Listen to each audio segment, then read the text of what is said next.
The Mother, 1954. Directed by Delbert Mann, associate producer Gordon Duff, produced by Fred Coe. Act 1. Fade in. A quick group of shots showing New York in a real thunderstorm. Rain whipping through the streets, real miserable weather. Dissolve 2. Close-up of an old woman aged 66 with a shock of gray-white hair, standing by a window in her apartment, looking out, apparently deeply disturbed by the rain slashing against the pane. We pull back to see that the old woman is wearing an old kimono, under which there is evidence of an old white batiste nightgown. Her gray-white hair hangs loosely down over her shoulders. It is early morning, and she has apparently just gotten out of bed. This is the bedroom of her 2.5-room apartment in a lower-middle-class neighborhood in the Bronx. The bed is still unmade and looks just slept in. The furniture is old and worn. On the chest of drawers, there is a galaxy of photographs and portrait pictures, evidently of her various children and grandchildren. She stands looking out the window, troubled, disturbed. Suddenly, the alarm perched on the little bed table rings. Camera moves in for a close-up of the alarm clock. It reads 6:30. The old lady's hand comes down and shuts the alarm off. Cut to close-up of another alarm clock, ringing in another apartment. It also reads 6:30, but it is obviously a different clock on a much more modern bed table. This one buzzes instead of clangs. A young woman's hand reaches over and turns it off. The camera pulls back to show that we are in the bedroom of a young couple. The young woman who has turned the clock off is a rather plain girl of 30. She slowly sits up in bed, assembling herself for the day. On the other side of the bed, her husband turns and tries to go back to sleep. The son-in-law, from under the blankets. What time is it? The daughter, still seated heavily on the edge of the bed. It's 6:30. The son-in-law, from under the blankets. What did you set it so early for? The daughter, I want to call my mother. She looks out at the window, the rain driving fiercely against it. For heaven's sake, listen to that rain. She's not going down today, I'll tell you that. If I have to go over there and chain her in her bed. She stands, crosses to the window, studies the rain. Boy, look at it rain. The son-in-law is still under the covers. What? The daughter. I said it's raining. She makes her way, still heavy with sleep, out of the bedroom into the foyer of the apartment. She pads in her bare feet and pajamas down the foyer to the telephone table, sits on the little chair trying to clear her head of sleep. A baby's cry is suddenly heard in an off room. The young woman absently goes, "Shh." The baby's cry stops. The young woman picks up the receiver of the phone and dials. She waits. Then, the daughter. Ma? This is Annie. Did I wake you up? I figured you'd be up by now. Ma, you're not going downtown today, and I don't want to hear no arguments. Ma, have you looked out the window? It's raining like... Ma, I'm not going to let you go downtown today, do you hear me? I don't care, Ma. Ma, I don't care. Ma, I'm coming over. You stay there till... Mom, stay there till I come over. I'm getting dressed right now. I'll drive over in the car. It won't take me 10 minutes. Mom, you're not going out in this rain. It's not enough that you almost fainted in the subway yesterday. Ma, I'm hanging up. And I'm coming over right now. Just stay there. All right, I'm hanging up. She hangs up, sits for a minute, then rises and shuffles quickly back up the foyer and back into her bedroom.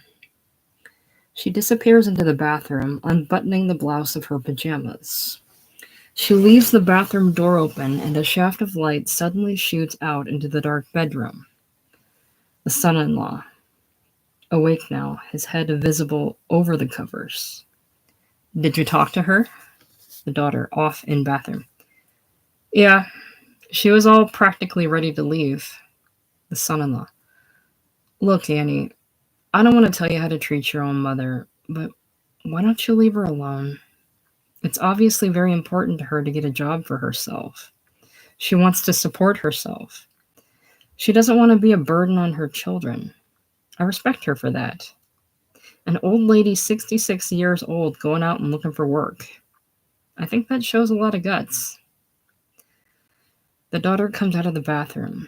She has a blouse on now and a half slip. The daughter, crossing to the closet. George, please. You don't know what you're talking about, so do me a favor and don't argue with me. I'm not in a good mood. She opens the closet, studies the crowded rack of clothes. I'm turning on the light, so get your eyes ready. She turns on the light. The room is suddenly bright.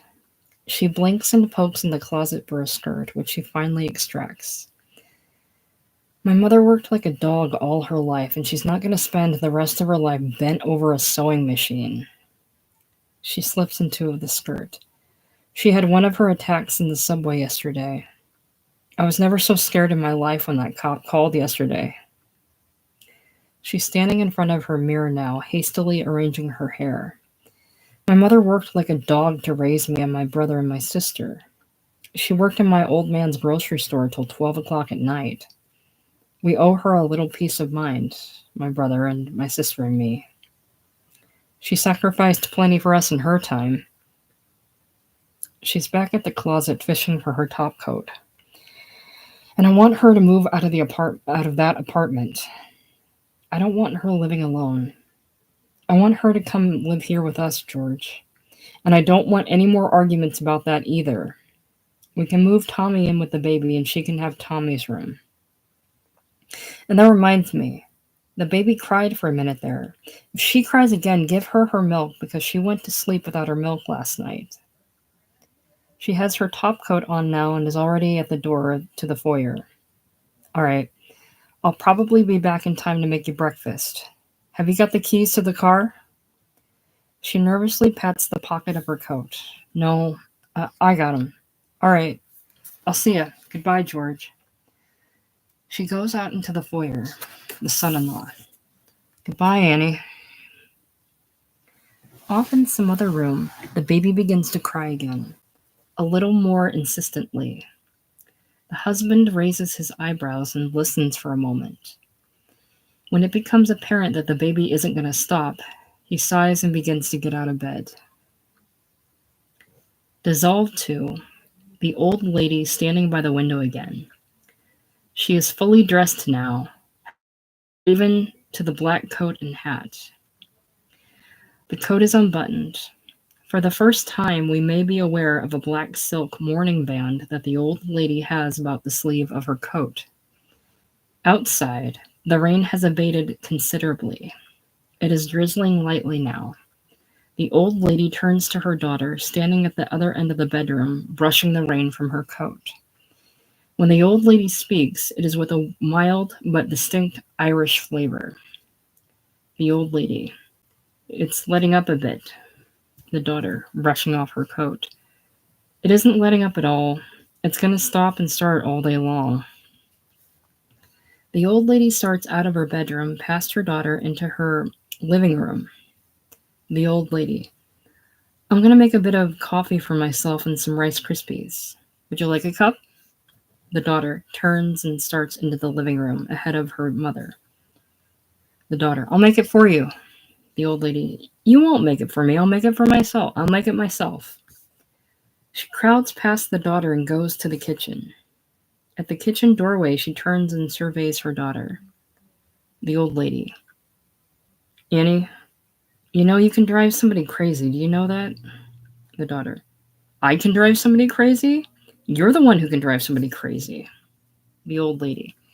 Will you stop hovering over me like I was a cripple in a wheelchair? I can make my own coffee, believe me. Why did you come over here? You've got a husband and 2 kids to take care of. Go make coffee for them, for heaven's sakes. She turns and goes into the kitchen, muttering away. She opens a cupboard and extracts a jar of instant coffee. I've taken to making instant coffee. Would you like a cup? The daughter is standing on the threshold of the kitchen now, leaning against the door jamb. The daughter. All right, make me a cup, Ma. The old lady takes 2 cups and saucers out and begins carefully to level out a teaspoonful of the instant coffee into each. The daughter moves into the kitchen, reaches up for something in the cupboard.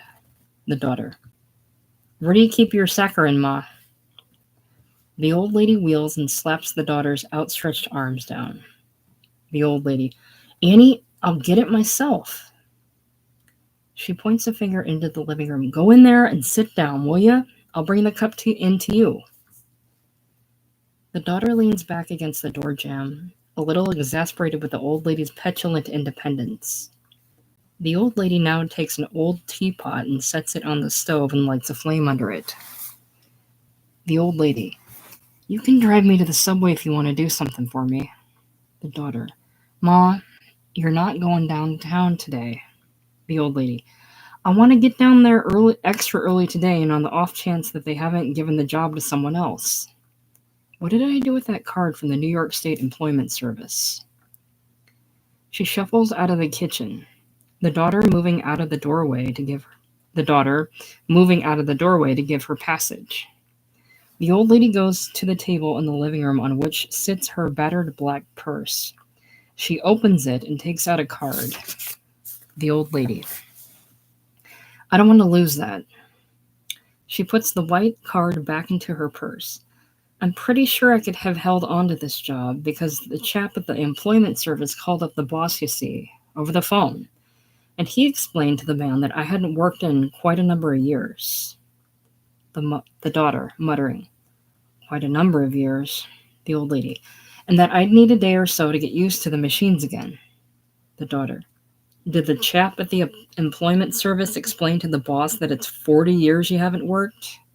The old lady, crossing back to the kitchen. And the boss understood this, you see, so he would have been a little lenient with me.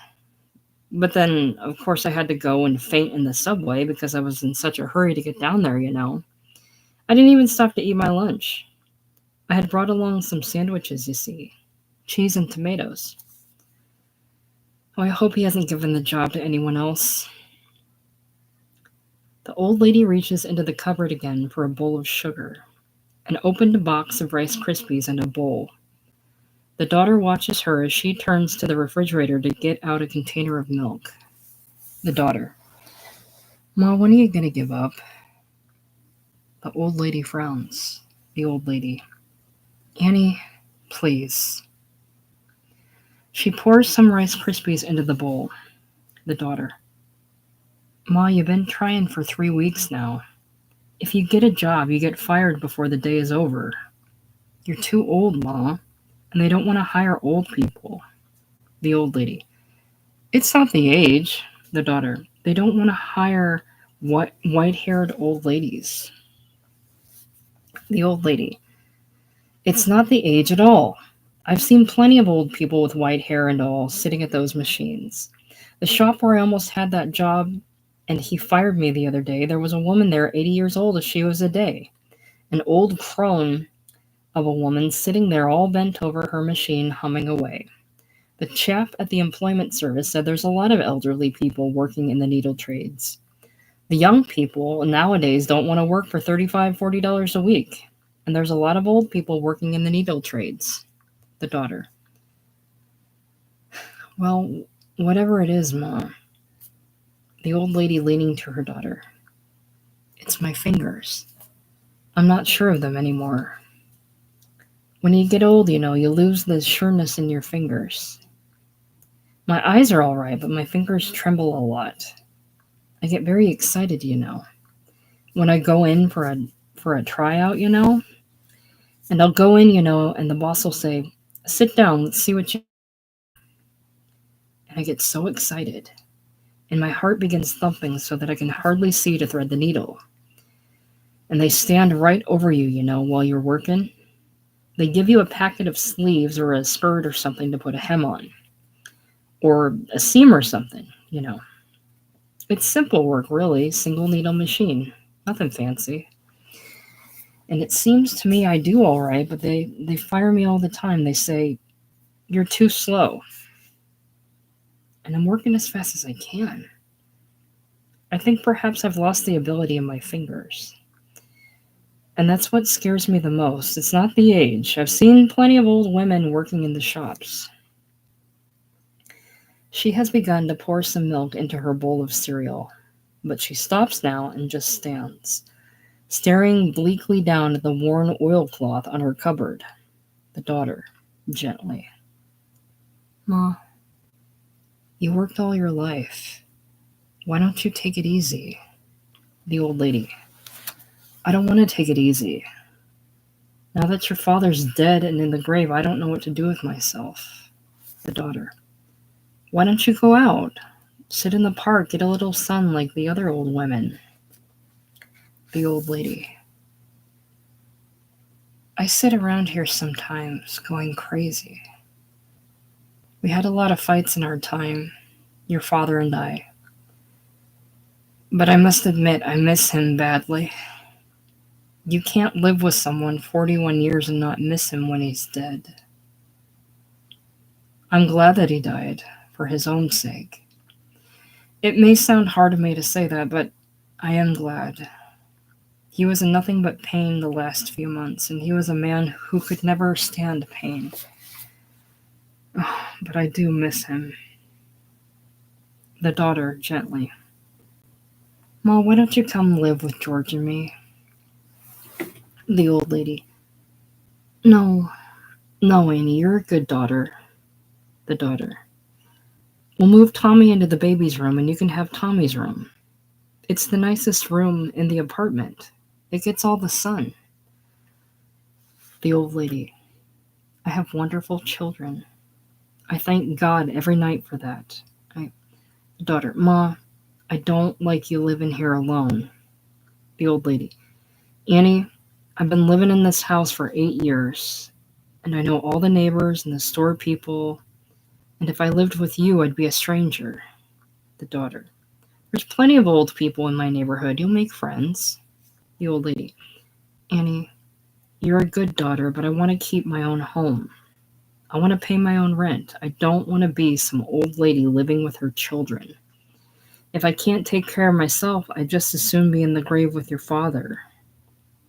I don't want to be a burden on my children." The daughter. "Ma, for heaven's sakes." The old lady.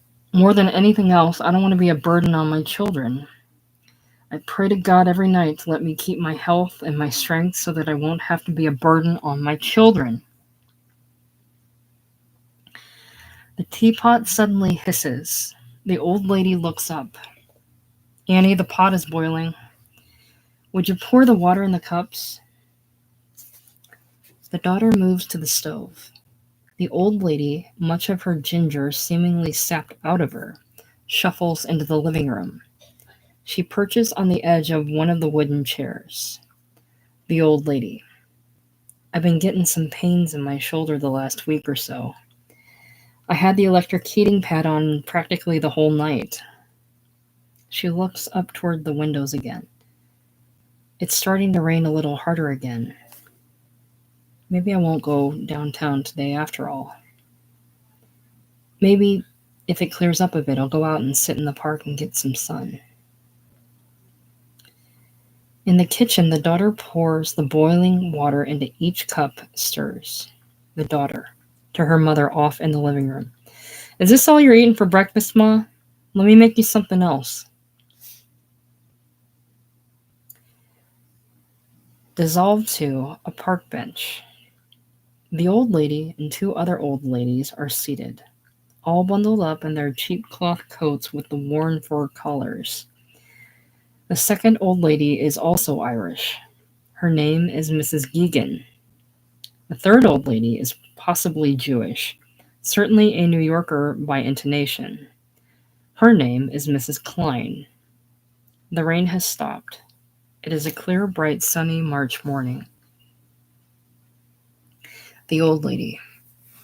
Well, it's nice and clear now, isn't it? It was raining something fierce around 7 o'clock this morning. Mrs. Geegan, grimacing. It's too ruddy cold for me. I'd go home except my daughter-in-law is cleaning the house and I don't want to get in her way. Mrs. Klein. My daughter-in-law should drop dead tomorrow. Mrs. Geegan. My daughter gets into an awful black temper when she's cleaning. Mrs. Klein. My daughter-in-law should grow rich and own a hotel with 1,000 rooms and be found dead in every one of them. Mrs. Geegan to the old lady. I think I'll go over and visit Mrs. Hallie in a little while. Would you like to go? She fell down the stairs and broke her hip, and they're suing the owners of the building. I saw her son yesterday, and he says she's awful weak. When you break a hip at that age, you're as good as in the coffin. I don't like to visit Mrs. Hallie. She's always so gloomy about things. But it's a way of killing off an hour or so to lunch. A little later this afternoon, I thought I'd go to confession. It's so warm and solemn in that church. Do you go to St. John's? I think it's ever so much prettier than Our Lady of Visitation. Why don't you come to Mrs. Hallie's with me? Mrs. Fanning? Her son's a sweet man, and there's always a bit of fruit they offer you. The old lady. I don't believe I know a Mrs. Hallie. Mrs. Geegan. Mrs. Hallie, the one that fell down the stairs last week and dislocated her hip. They're suing the owners of the building for $40,000. Mrs. Klein. They'll settle for 100, believe me. Mrs. Geegan. Oh, it's chilly this morning. I'd go home, but my daughter-in-law is cleaning the house, and she doesn't like me to be about when she's cleaning. I'd like a bottle of beer, that's what I'd like. Oh, my mouth is fairly watering for it. I'm not allowed to have beer, you know. I'm a diabetic. You don't happen to have a quarter on you, Mrs. Fanning. We could buy a bottle and split it between us. I'd ask my son for it, but they always want to know what I want the money for. The old lady, looking sharply at Mrs. Geegan. Do you have to ask your children for money? Mrs. Geegan. Oh, they're generous.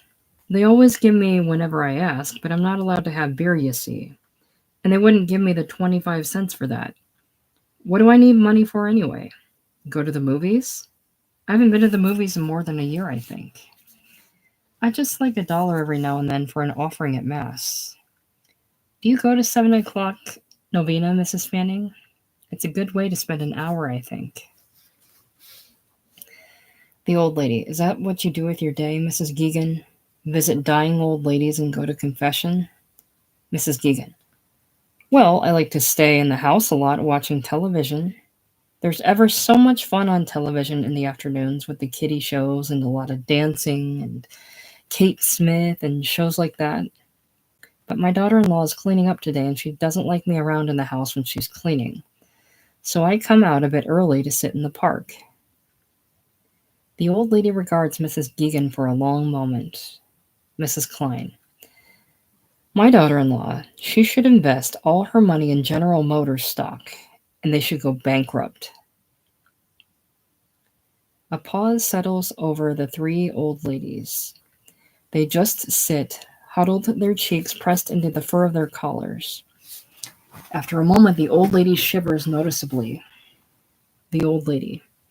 It's a bit chilly. I think I'll go home. She rises. Goodbye, Mrs. Geegan. Goodbye, Mrs. The other two old ladies nod their goodbyes. The old lady moves off screen. We hold for a moment on the remaining two old ladies, sitting, shoulders hunched against the morning chill, faces pressed under their collars, staring bleakly ahead. Dissolved to door of the old lady's apartment. It opens and the old lady comes in. She closes the door behind her, goes up the small foyer to the living room. She unbuttons her coat and walks aimlessly around the room into the bedroom and out again, across the living room and into the kitchen and then out of the kitchen. She is frowning as she walks and rubs her hands continually as if she is quite cold. Suddenly, she goes to the telephone, picks it up, dials a number, waits. The old lady snappishly. Is this Mr. McLeod? This is Mrs. Fanning in apartment 3F. The place is a refrigerator up here. It's freezing. I want some steam. I want it right now. That's all there is to it. I want some steam right now. She hangs up sharply, turns, scowling, and sits heavily on the edge of the soft chair, scowling, nervous, rocking a little back and forth. Then abruptly she rises, crosses the living room to the television set, clicks it on. She stands in front of it, waiting for a picture to show. At last the picture comes on. It is the WPIX station signal, accompanied by the steady, high-pitched drone that indicates there are no programs on yet. She turns the set off almost angrily. She is beginning to breathe heavily now. She turns nervously and looks at the large ornamental clock on the sideboard. It reads 10 minutes after 11. She goes to the small dining table and sits down on one of the hardback chairs. Her black purse is still on the table as it was during the scene with her daughter. Her eyes rest on it for a moment.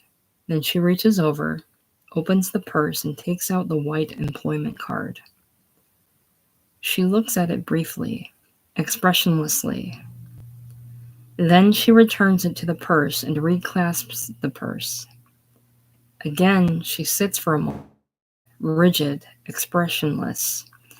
Then suddenly she stands, grabs the purse, and starts out the living room, down the foyer to the front door of her apartment, buttoning her coat as she goes. She opens the door, goes out. Camera stays on door as it is closed. There is a noise of a key being inserted into the lock. A moment later, the bolts on the lock shift into locked position. Hold. Fade out. Act 2. Fade in. Lunchtime in the Needle Trade District of New York.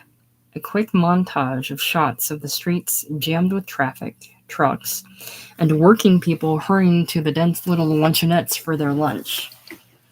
Dissolve to interior of the Tiny Tots Sportswear Company Incorporated, 137 West 27th Street on the 8th floor. It is lunchtime. We dissolve in on some of the women operators at their lunch. They are seated at their machines, of which there are 20, in 2 rows of 10 facing each other. Not all of the operators eat their lunch in. About half go downstairs to join the teeming noontime crowds in the oily little restaurants of the vicinity. The 10 or so women whom we see, munching their sandwiches and sipping their containers of coffee and chattering shrilly to one another, all wear worn house dresses. A good proportion of the operators are Negro and Puerto Rican. Not a few of them are gray-haired, or at least unmistakably middle-aged. The rest of the shop seems to consist of endless rows of pipe racks, on which hang finished children's dresses, waiting to be shipped. In the middle of these racks is a pressing machine and sorting table at which 2 of the 3 men who work in the shop eat their lunch.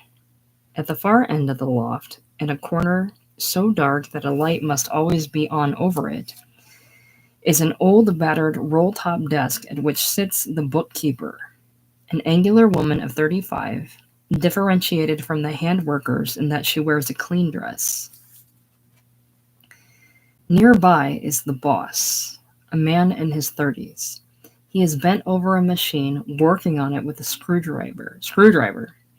The boss is really a pleasant man.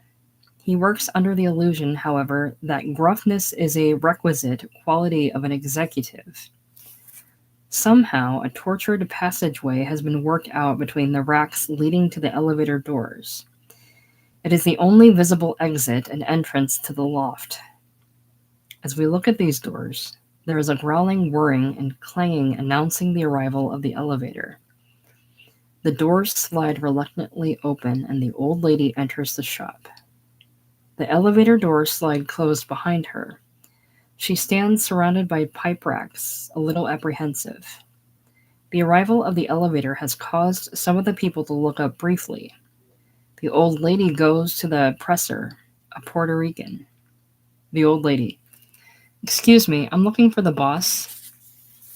The presser indicates with his hand the spot where the boss is standing, working on the machine.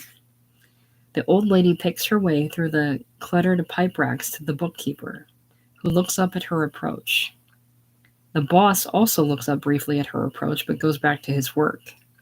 The old lady opens her purse, takes out the white card, and proffers it to the bookkeeper. She mutters something. The bookkeeper. Excuse me, I can't hear what you said. The old lady. I said I was supposed to be here yesterday, but I was sick in the subway. I fainted, you see, and the boss now turns to the old lady. The boss. What? What? The old lady. I was sent down from the boss. What? The old lady louder. I was sent down from the New York State Employment Service. I was supposed to be here yesterday. The boss. Yes, so what happened? The old lady. I was sick. I fainted in the subway. The boss. What? The old lady louder. I was sick. The subway was so hot there, you see. There was a big crush at 149th Street. The boss. You was supposed to be here yesterday. The old lady. I had a little trouble. They had my daughter down there and everything. By the time I got down here, it was 5:30, and the fellow on the elevator, not the one that was here this morning, another fellow entirely. An old man it was. He said there was nobody up here. So I was going to come down early this morning, but I figured you probably had the job filled anyway. That's why I didn't come down till now. The boss. What kind of work you do? The old lady. Well, I used to do all sections except joining and zippers. But I think the fellow at the employment service explained that to you, that it's been a number of years since I actually worked in a shop. The boss. What do you mean a number of years? The old lady mumbling. Well, I did a lot of sewing for the Red Cross during the war, you know, but I haven't actually worked in a shop since 1916. The boss, who didn't quite hear her mumbled words. What? The old lady louder. 1916, October. The boss. 1916. The old lady. I'm sure if I could work a little bit, I would be fine. I used to be a very fast worker. The boss. Can you thread a machine? The old lady nods. He starts off through the maze of pipe racks to the 2 rows of machines. The old lady follows after him, clutching her purse and the white card, her hat still sitting on her head, her coat still buttoned. As they go up the rows of sewing machines, the other operators look up to catch covert glimpses of the new applicant. The boss indicates one of the open machines. The boss. All right, sit down. Show me how you thread a machine. The old lady sets her purse down nervously and takes a seat behind the machine. The other operators have all paused in their eating to watch the test. The old lady reaches to her side, where there are several spools of thread. The old lady. What kind of thread, white or black? The boss. White. White. She fumblingly fetches a spool of white thread, and despite the fact she is obviously trembling, she contrives to thread the machine, a process which takes about a half a minute. The boss stands towering over her. The boss. Can you make a sleeve? The old lady nods, desperately trying to get the thread through the eye of the needle and over the proper holes. The boss. It's a simple business. 1 seam. He reaches into the bin belonging to the machine next to the one the old lady is working on and extracts a neatly tied bundle of sleeve material. He drops it on the table beside the old lady. The boss. All right, make a sleeve. Let's see how you make a sleeve. He breaks the string and gives her a piece of sleeve material. She takes it, but is so nervous it falls to the floor. She hurriedly bends to pick it up, inserts the sleeve into the machine, and hunches into her work. Her face screwed tight with intense concentration. She has still not unbuttoned her coat, and beads of sweat begin to appear on her brow. With painstaking laboriousness, she slowly moves the sleeve material into the machine. The boss stands, impatient and scowling. The boss. Mama, what are you weaving there, a carpet? It's a lousy sleeve, for Pete's sake. The old lady. I'm a little unsure. My fingers are a little unsure. The boss. You gotta be fast, Mama. This is week work. It's not piecework. I'm paying you by the hour. I got 20 dozen cottons here. Gotta be out by 6 o'clock. The truckman isn't gonna wait, you know. Mama, watch what you're doing there. He leans quickly forward and re-guides the material. A straight seam, for heaven's sake. You're making it crooked. Watch it. Watch it. Watch what you're doing there, Mama. All right. So, don't let me make you nervous. So, Mama, what are you sewing there? An appendicitis operation? It's a lousy sleeve. How long are you gonna take? I want operators here, not surgeons. Through all this, the terrified old lady tremblingly pushes the material through the machine. Finally, she's finished. She looks up at the boss, her eyes wide with apprehension, ready to pick up her purse and dash out to the street. The boss picks up the sleeve, studies it, and drops it on the table, mutters. The boss. All right, we'll try you out for a while. He turns abruptly and goes back through the pipe racks to the desk. The old lady sits, trembling, a little slumped, her coat still buttoned to the collar. A middle-aged Negro woman sitting at the next machine over her lunch leans over to the old lady. The Negro woman gently. Mama, what are you sitting there in your hat and coat for? Hang them up, honey. You go through that door over there. She points to a door leading into a built-in room. The old lady looks up slowly at this genuine sympathy. Don't let him get you nervous, Mama. He likes to yell a lot, but he's okay. The tension within the old lady suddenly bursts out in the form of a soft, staccato series of sighs. She quickly masters herself. The old lady smiling at the Negro woman. I'm a little unsure of myself. My fingers are a little unsure. Cut to the boss, standing by the desk. He leans down to mutter to the bookkeeper. The boss, muttering. How could I say no? Will you tell me? How could I say no? The bookkeeper. Nobody says you should say no. The boss. She was so nervous. Did you see how nervous she was? I bet you she's 70 years old. How could I say no? The telephone suddenly rings. Answer. The bookkeeper picks up the receiver. The bookkeeper on the phone. Tiny Tot Sportswear. The boss in a low voice. Who is it? The bookkeeper on phone. He's somewhere on the floor, Mr. Raymond. I'll see if I can find him. She covers the mouthpiece. The boss, frowning. Which Raymond is it, the younger one or the older one? The bookkeeper. The younger one. The boss. You can't find me. The bookkeeper starts to relay the message, but the boss changes his mind. He takes the receiver. The boss. Hello, Jerry. This is Sam. Jerry, for heaven's sakes, the 20 dozen just came in at 9:30 this morning. Jerry, I told you 6 o'clock. It'll be ready 6 o'clock. Suddenly lowers his voice, turns away from the bookkeeper, embarrassed at the pleading he's going to have to go through now. Jerry, how about that 50 dozen failed sports suits? Have a heart, Jerry. I need the work. I haven't got enough work to keep my girls. 2 of them left yesterday. Jerry, please, what kind of living can I make on these cheap cottons? Give me a fancier garment. It's such small lots, Jerry. At least give me big lots. Lowering his voice even more. Jerry, I hate to appeal to you on this level, but I'm your brother-in-law, you know. Things are pretty rough with me right now, Jerry. Have a heart. Send me over the 50 dozen failed yesterday. I'll make a rush job for you. Please, Jerry, why do you have to make me crawl? All right, I'll have this one for you 5 o'clock. I'll call up the freight man now. How about the fails? Okay, Jerry, thank you. You're a good fellow. All right, 5 o'clock. I'll call the freight man right now. Okay. He hangs up, stands a moment, sick at his own loss of dignity. He turns to the bookkeeper, head bowed. The boss, my own brother-in-law. He shuffles away, looks up. The old lady who had gone into the dressing room to hang up her coat and hat comes out of the dressing room now. The boss wheels on her. The boss.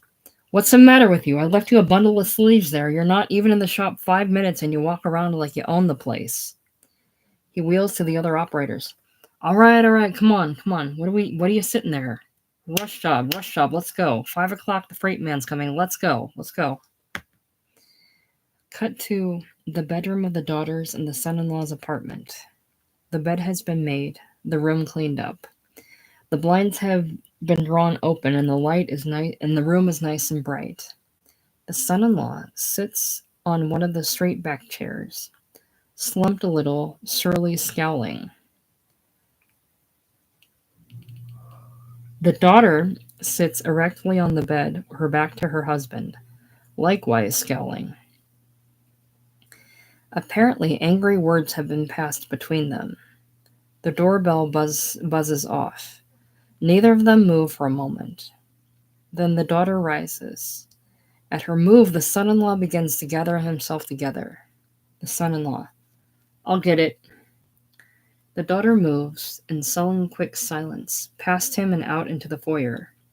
The son-in-law, who has started to rise, sits down again. In the hallway, the daughter pads down to the front door of the apartment. She is wearing a house dress now and house slippers. She opens the door. Waiting at the door is an attractive young woman in her early 30s in coat and hat. The daughter. Hello, Marie, what are you doing here? The sister. Nothing. I just came by for a couple of minutes, that's all. I just brought the kids back to school. I thought I'd drop in for a minute. That's all. How's George? She comes into the apartment. The daughter closes the door after her. The sister starts down the hallway. The daughter. You came in right in the middle of an argument. The son-in-law is now standing in the bedroom doorway. The son-in-law to the sister. Your sister drives me crazy. The sister. What's the matter now? The daughter. Following her sister up the foyer. Nothing's the matter. How's Jack? The kids? The two women go into the bedroom. The son-in-law is stepping back to let them in. The sister. They're fine. Jack's got a little cold. Nothing important. I just took the kids back to school and I thought I'd drop in. See if you feel like going up to Fordham Road to do a little shopping for a couple of hours. To the son-in-law. What are you doing home? The son-in-law. It's my vacation. We were going to leave the kids with my sister, drive down to Virginia, North Carolina, get some warm climate. But your crazy sister don't want to go. She don't want to leave your mother. Turning to his wife. Your mother can take care of herself better than we can. She's a tough old woman.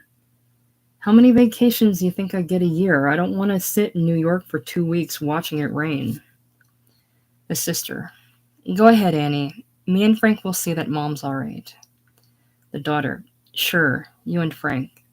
Look, Marie, I was over to see Mom this morning. The son-in-law. 6:30, she got up this morning, go over to see your mother. The daughter.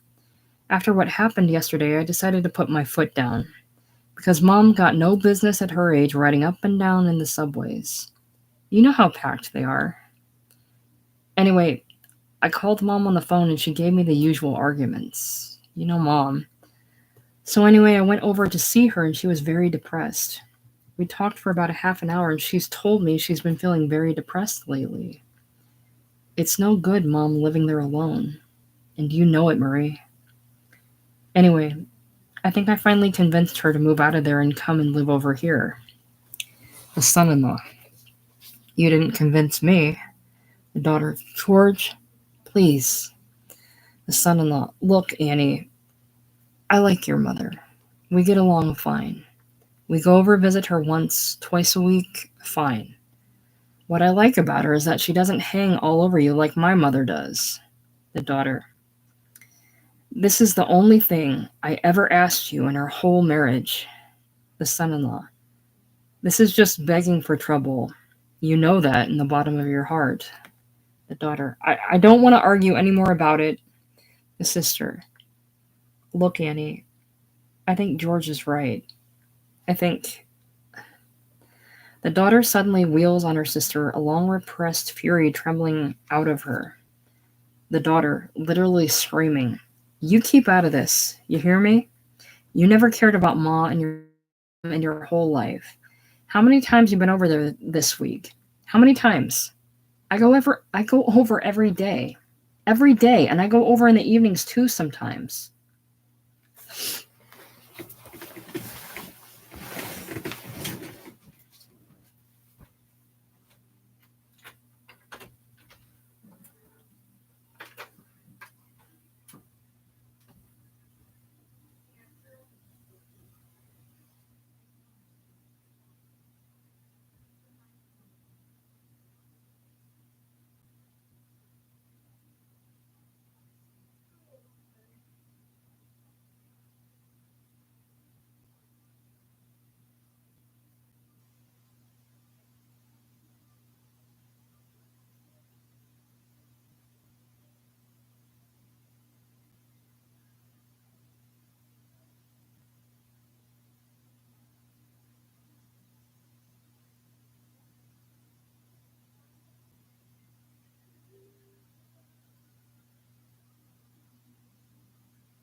The sister turns away, not a little shaken by this fierce onslaught.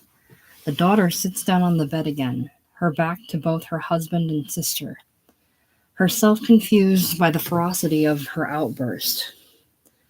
The son-in-law looks down, embarrassed at the floor. A moment of sick silence fills the room. Then, without turning, but in a much lower voice, the daughter goes on. The daughter. George, I've been a good wife to you. Did I ever ask you for mink coats or anything? Anything you want has always been good with me. This is the only thing I ever ask of you. I want my mother to live here with me where I can take care of her. The son-in-law looks up briefly at his wife's unrelenting back, and then back to the floor again. The son-in-law. All right, Annie. I won't argue any more with you about it. The sister. I guess I better go, because I want to get back in the house before 3 o'clock when the kids come home from school.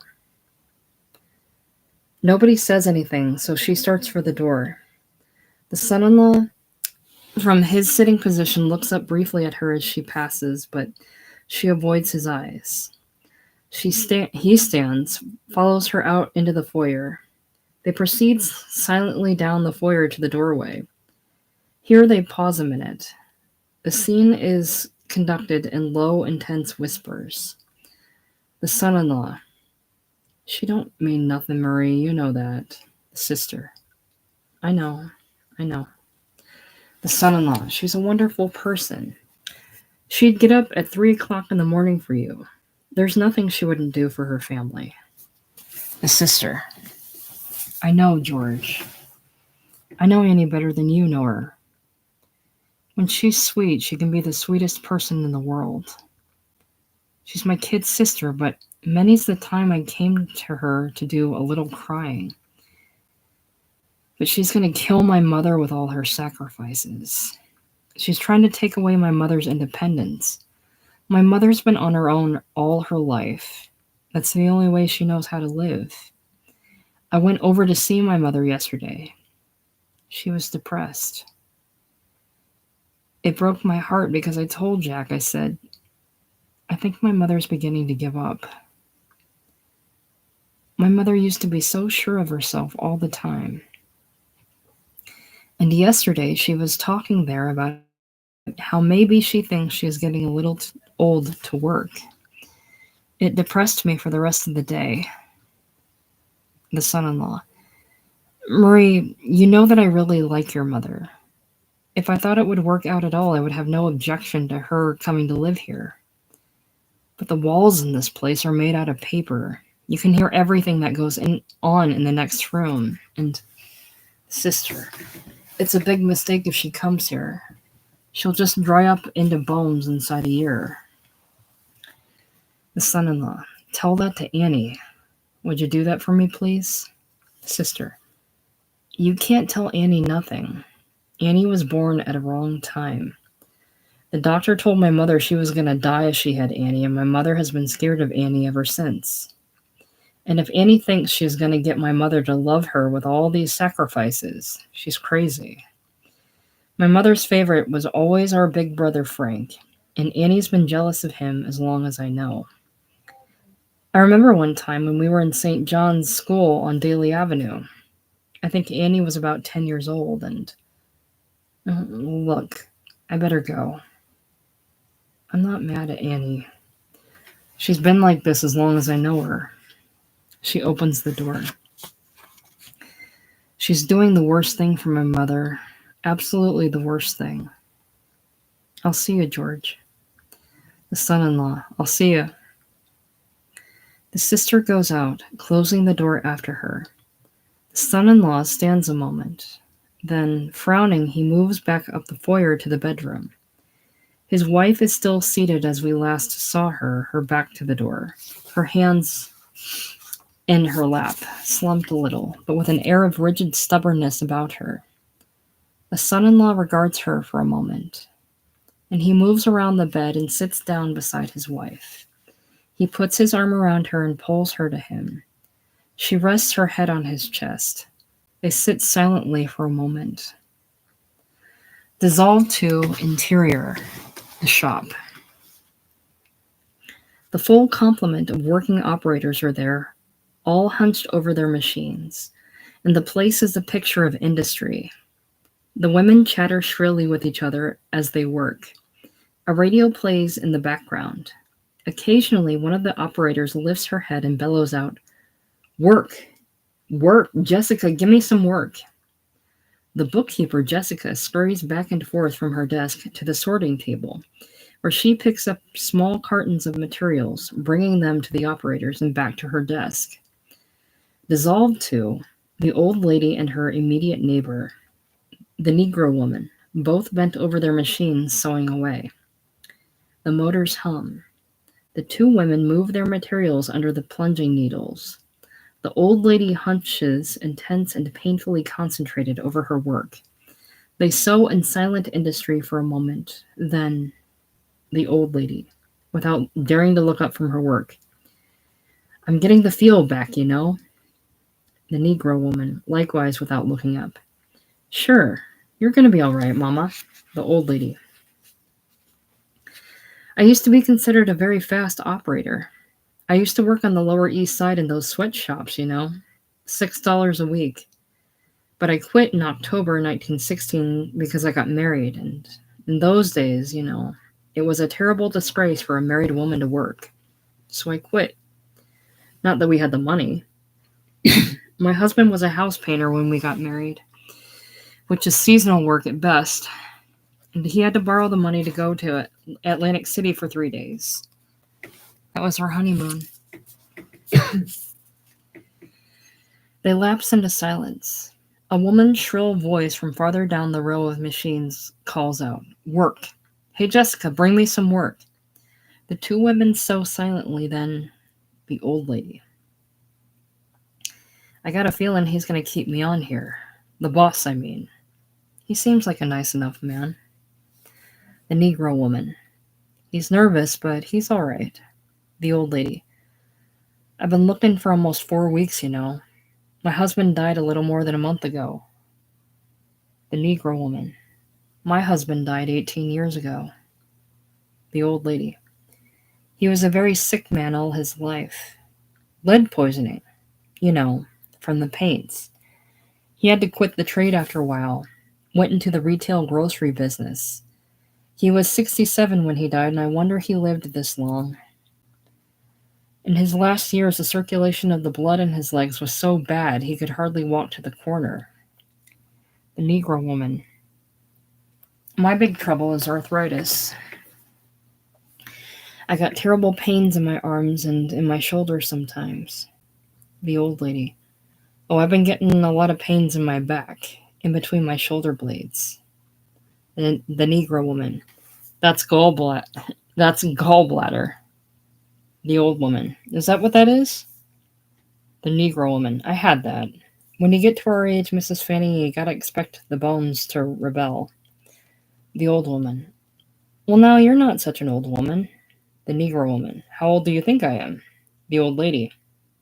"I don't know, maybe 40, 50? The Negro woman.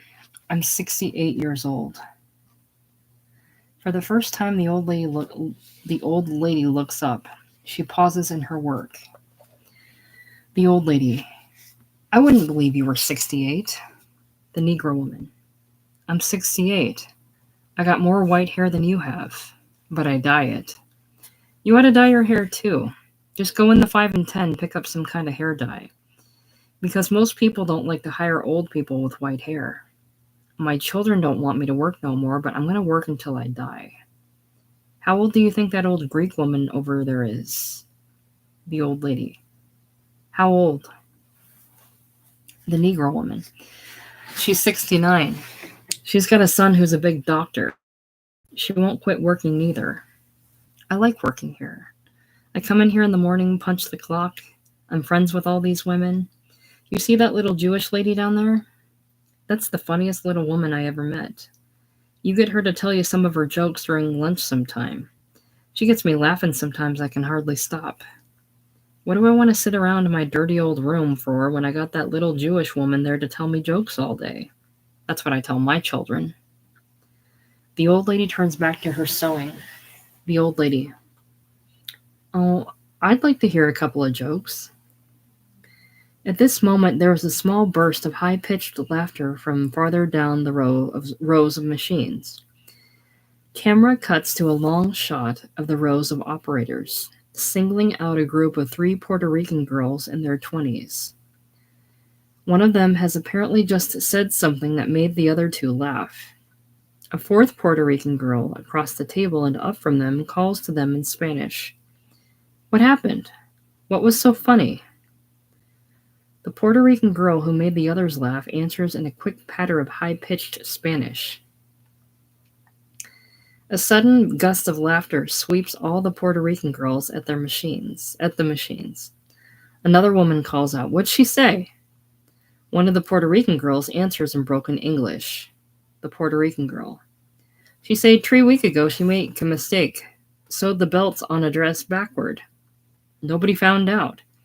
Yesterday she went in to buy her little girl a dress in a store. They tried to sell her one of these 3 dresses." A wave of laughter rolls up and down the 2 rows of operators. She say, "The label on a dress say, Made in California." They absolutely roar at this. Close up. The old lady joining in the general laughter. She finishes the sleeve she has been working on. It is apparently the last of the bunch. She gathers together in front of her the 2 dozen other sleeves she has just finished and begins to tie them up with a black ribbon. She lifts her head up and, with magnificent professionalism, calls out. The old lady. Work! Work! The camera closes down on the bundle of sleeves she has tied together with a black ribbon. Dissolve to. The same bundle of sleeves. We pull back and see it is now being held by the boss. He is frowning down at them. At his elbow is standing one of the Puerto Rican girls. She is muttering in broken English. The Puerto Rican girl. So what I do? The whole bunch the same way. The boss, scowling. All right.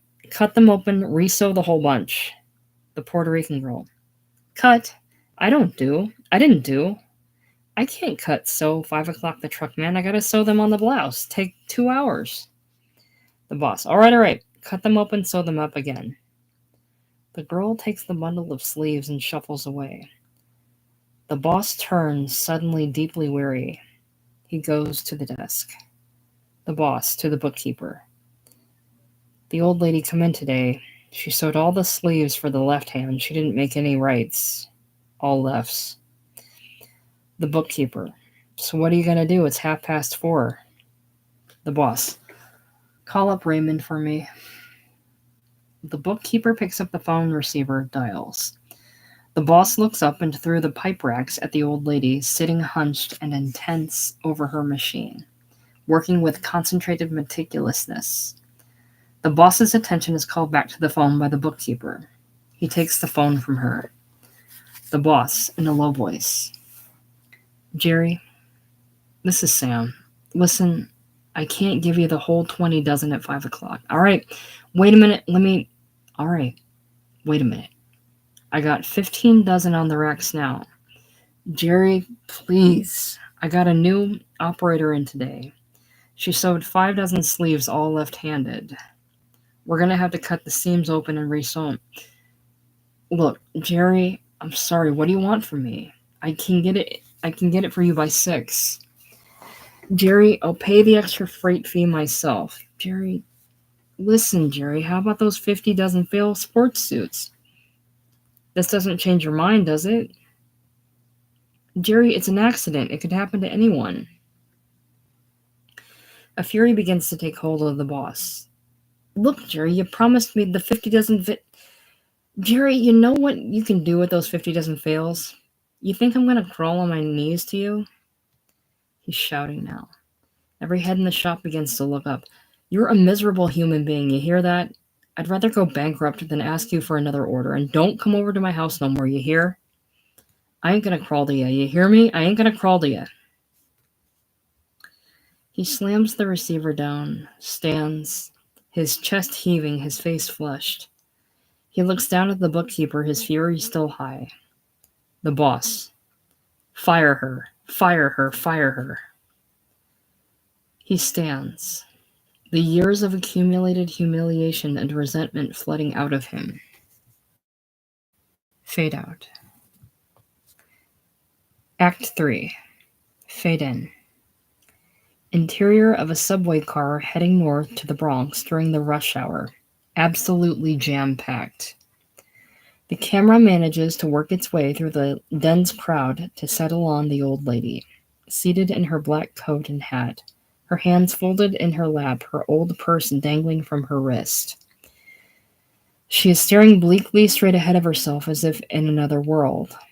The train hurtles on. Dissolved to interior of the old lady's apartment. Dark. Empty. Night has fallen outside. The sound of a key being inserted into the lock. The bolts unlatch and the door is pushed open. The old lady enters. She closes the door after herself, bolts it. She stands a moment in the dark foyer, then shuffles up the foyer into the living room. She unbuttons her coat, sits down by the table, places her purse on the table. For a moment, she sits. Then she rises, goes into the kitchen, turns on the light. It takes her a moment to remember what she came into the kitchen for. Then, collecting herself, she opens the refrigerator door, extracts a carton of milk, sets it on the cupboard shelf. She opens the cupboard door, reaches in, extracts the box of Rice Krispies and a bowl. She sets the bowl down, begins to open the box of cereal. It falls out of her hands to the floor, a number of the pebbles of cereal rolling out to the floor. She starts to bend to pick the box up, then suddenly straightens and stands breathing heavily, nervously wetting her lips. She moves out of the kitchen quickly now, goes to the table, sits down again, picks up the phone and dials. There is an edge of desperation in her movements. She waits. Then, the old lady. Frank? Who's this, Lillian? Lillian, dear, this is your mother-in-law. Oh, I'm sorry, what? Oh, I'm sorry, who's this, the babysitter? This is Mrs. Fanning, dear. Mr. Fanning's mother. Is he in? Is Mrs. Fanning in? Well, do you expect them in? I mean, it's 6:30. Did they eat their dinner already? Oh, I see. Well, when do you... Oh, I see. No, dear, this is Mr. Fanning's mother. Just tell him I called. It's not important. She hangs up, leaving her hand still on the phone. Then she lifts the receiver again and dials another number. She places a smile on her face and waits. Then, the old lady. Oh, Marie, dear, how are you? This is Mother. Oh, I'm glad to hear your voice. Oh, I'm fine. Fine. How's Jack and the kids? Well, I hope it's nothing serious. Well, that's good. She is mustering up all the good humor she has in her. Oh my, what a day I had. Oh, wait till I tell you. Listen, I haven't taken you away from your dinner or anything. Oh, I went down to look for a job again. Yes, that's right. Annie was here this morning. How did you know? Oh, is that right? Well, it cleared up, and I didn't want to just sit around. So I went down to this job and I got fired again. The stupidest thing. I sewed all left sleeves. Well, you have to sew sleeves for the right as well as the left unless your customers are one-armed people. She is beginning to laugh nervously. Yes, it's comical, isn't it? Yes, all left-handed. She bursts into a short, almost hysterical laugh. Her lip begins to twitch, and she catches her laughter in its middle and breathes deeply to regain control of herself. The old lady. Well, how's Jack and the kids? Well, that's fine. What are you doing with yourself tonight? A deep weariness seems to have taken a hold of her. She rests her head in the palm of her free hand. Her eyes are closed. The old lady. Oh, do you have a babysitter? Well, have a nice time. Give my regards to your mother-in-law. No, I'm fine. No, I was just asking. No. No, listen, dear, I'm absolutely fine. I just come in the house and I'm going to make myself some Rice Krispies. And I've got some rolls somewhere. And I think I've got a piece of fish in the refrigerator. And I'm going to make myself some dinner and take a hot tub. And then I think I'll watch some television. What's tonight, Thursday? Well, Groucho Marx is on tonight. No, I just called to ask how everything was. How's Jack and the kids? That's fine. Have a nice time. Goodbye, dear. She hangs up, sits erectly in the chair now. Her face wears an expression of the most profound weariness. She rises now, and shuffles with no purpose into the center of the dark room, her coat flapping loosely around her. And she goes to the television set, turns it on. In a moment, a jumble of lines appear, and the sound comes up. The lines clear up into Faye and Skitch Henderson engaging each other in very clever chit-chat. The old lady goes back to a television viewing chair, sits down stiffly, her hands resting on the armrests, and expressionlessly watches the show. Camera comes in for a close-up of the old lady, staring wide-eyed right through the television set, not hearing a word of the chit-chat. She is breathing with some difficulty. Suddenly, she rises and almost lurches back to the table. She takes the phone, dials with obvious trembling, waits. The old lady. Annie, I wonder if I could spend the night at your house. I don't want to be alone. I'd appreciate that very much. All right, I'll wait here. Dissolve to interior of the old lady's bedroom. The son-in-law in his hat and jacket is snapping the clasps of an old valise together. Having closed the valise, he picks it off the bed and goes into the living room. The old lady is there. She is seated in one of the straight-back chairs by the table, still in her coat and hat, and she is talking to the daughter, who can be seen through the kitchen doorway reaching up into the pantry for some of her mother's personal groceries. The old lady. Well, the truth is, I'm getting old, and there's no point saying it isn't true. To her son-in-law as he sets the valise down beside her. Thank you, dear. I always have so much trouble with the clasp. Did you hear the stupid thing I did today?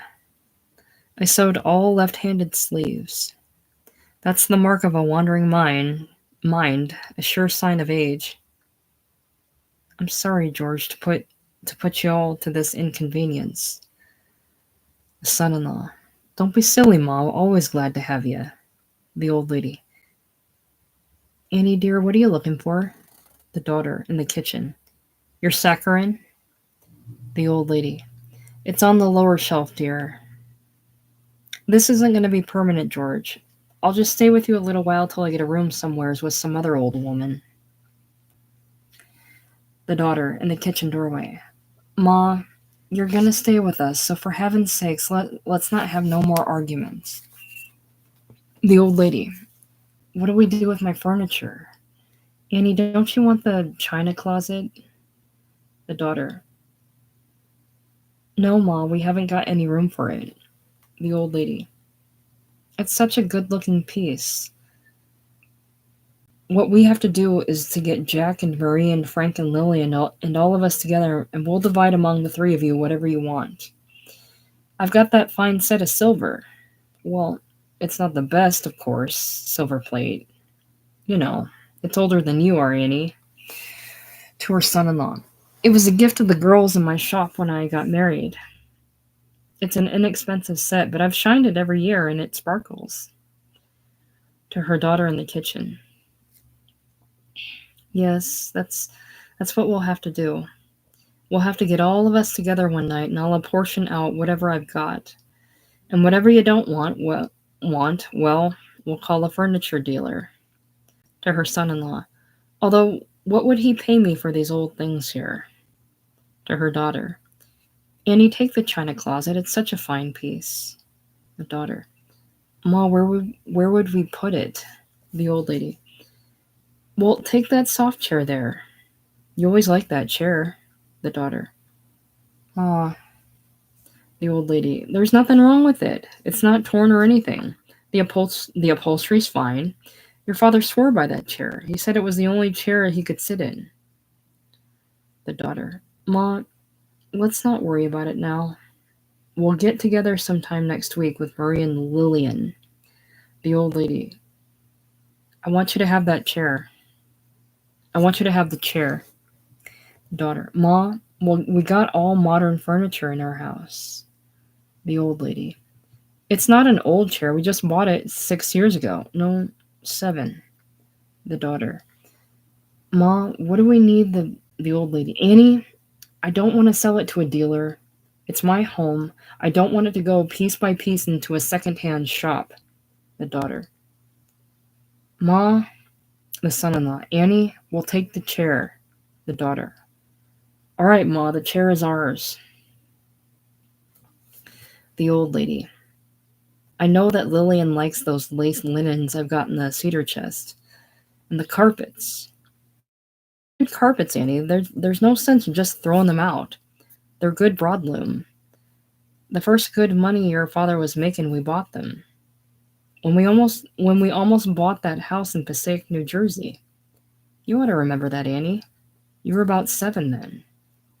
But we bought the grocery store instead. Oh, how we scraped in that store. In the heart of the Depression. We used to sell bread for 6 cents a loaf. I remember my husband said, let's buy a grocery store. At least we'll always have food in the house. It seems to me my whole life has been hand to mouth. Did we ever not worry about the rent? I remember as a girl in Cork eating boiled potatoes every day. I don't know what it all means. I really don't.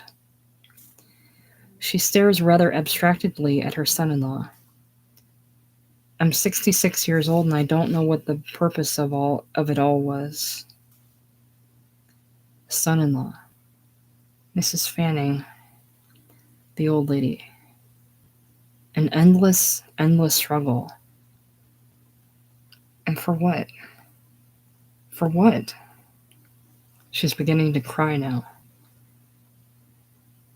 Is this what it all comes to? An old woman parceling out the old furniture in her house? She bows her head and stands. 30 years of repressed tears tortuously working their way through her body in racking shudders. The daughter. Mom. The old lady stands, her shoulders slumped, her head bowed, crying with a violent agony. The old lady. The words stumbling out between her sobs. Oh, I don't care. I don't care. Hold on, the old lady, standing, crying. Dissolve 2. Film. Rain whipping through the streets of New York at night. Same film we opened the show with, a frightening thunderstorm. Dissolve 2. The old lady's valise, now open, lying on a narrow single bed. We pull back to see the old lady, in a dress but with her coat off, rummaging in the valise for something. The room she is in is obviously a little boy's room. There are a child's paintings and drawings and cutouts scotch-taped to the wall, and toys and things on the floor. It is dark outside, and the rain whacks against the window panes. The old lady finally extracts from out of the valise a long woolen nightgown, and, holding it in both arms, she shuffles to one chair in the room and sits down. She sets the nightgown in her lap and bends to remove her shoes. This is something of an effort and costs her a few moments of quick breathing. She sits, expressionless, catching her breath, the white nightgown on her lap, her hands folded on it. Even after she regains her breath, she sits this way, now staring fixedly at the floor at her feet. Hold. Dissolve 2. The window of the child's bedroom. It is daylight now and the rain has stopped. The cold morning sun shines thinly through the white chintz curtains. The camera pulls slowly back and finally comes to rest on the old lady, sitting just as we saw her last, unmoving, wrapped in thought, the white nightgown on her lap, her hands folded. From some room off, the thin voice of a baby suddenly rises and abruptly falls. The old lady slowly looks up. Then she bends and puts her shoes on. She rises, sets the nightgown on the white chair from which she has just risen, moves with a slight edge of purpose down the room to the closet, opens the door and reaches in, and takes out her coat. She puts it on, stands a moment, looking about the room for something. She finds her hat and purse sitting on the chest of drawers. She picks them up. Then she turns to the door of the room and carefully opens it. She looks out onto the hallway. Across from her, the door to her daughter's and son-in-law's bedroom stands slightly ajar. She crosses to the door, looks in. Her daughter and son-in-law make two large bundles under their blankets. For a moment, she stands and surveys them. Then the daughter turns in her bed so that she faces her mother. Her eyes are open. She has not been asleep. At the sight of her mother in the doorway, she leans upon one elbow. The old lady, in an intense whisper, "Annie, it just wasn't comfortable, you know. I just can't sleep anywheres but in my own bed, and that's the truth. I'm sorry, Annie, honest.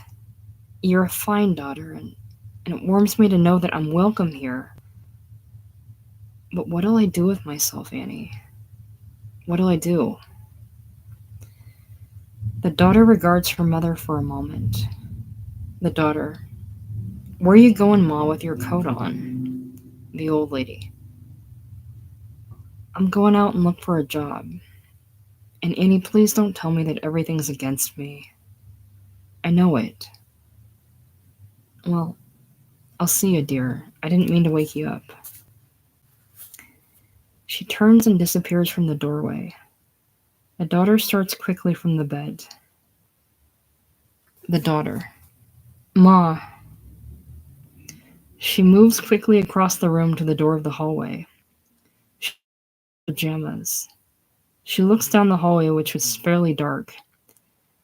Her mother is already at the front door at the other end. The daughter, "Ma." The old lady, "I'm leaving the valise with all my things. I'll pick them up tonight. And please don't start an argument with me, Annie, because I won't listen to you. I'm a woman of respect. I can take care of myself. I always have. And don't tell me it's raining because it stopped about an hour ago. And don't say you'll drive me home because I can get the bus 2 blocks away. Work is the meaning of my life. It's all I know what to do. I can't change my ways at this late time." For a long moment, the mother and daughter regard each other. Then the daughter pads quietly down to the old lady. The daughter, quietly, "When I'm your age, Ma, I hope I'm like you." For a moment, the two women stand in the dark hallway. Then they quickly embrace and release each other. The old lady unbolts the door and disappears outside, closing the door after her. The daughter bolts it shut with a click. She turns and goes back up the dark foyer to her own bedroom. She goes in, shuffles to the bed, gets back under the covers. For a moment, she just lies there. Then she nudges her sleeping husband, who grunts. The daughter, "George, let's drop the kids at your sister's for a week or 10 days and drive down to Virginia. You don't want to spend your one vacation a year sitting in New York watching it rain." The son-in-law, who hasn't heard a word, grunts once or twice more. The daughter pulls the blankets up over her shoulders, turns on her side, and closes her eyes. Fade out. The end.